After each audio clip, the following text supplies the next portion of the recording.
Baatakahnya rumpun nawu ataupun talang buah bambu. Nyampang tumbuh di tampek lereng tanah suko tabiang memuji.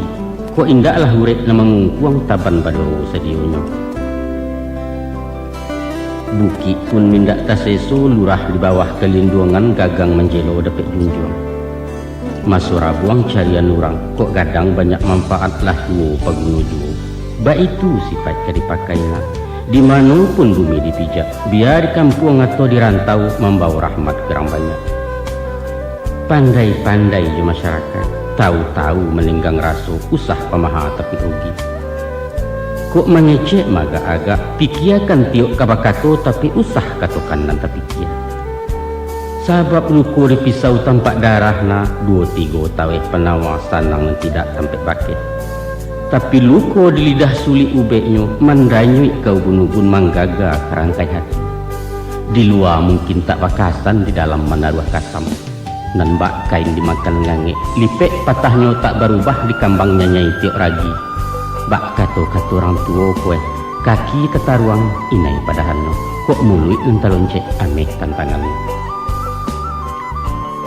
Selain yang daripada itu, setinggi-tinggi batang batuang, pucuknya runduak ke bawah menyilau bumi sampai tumbuh gunung dan tidak terlupakan. Sandia babi siap bakih rabuang. Kok sampai kalian kadang usah lupakan jasa tanah tahu membalik budi banyak.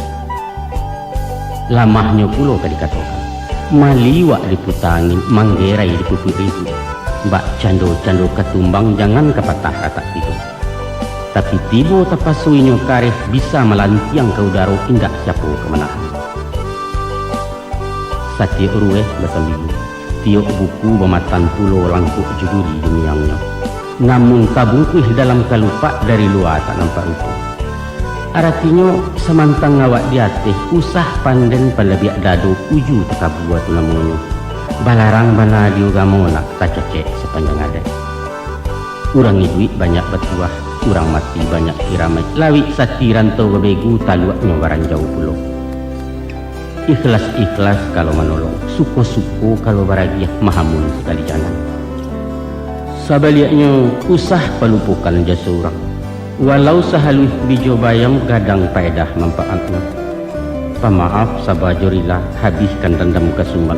Biar orang banyak buruak awak berbudi bayar juga. Pakaikan bana tunak kanduang, usah dicayah dilengahkan. Itu tantang buah cobamu.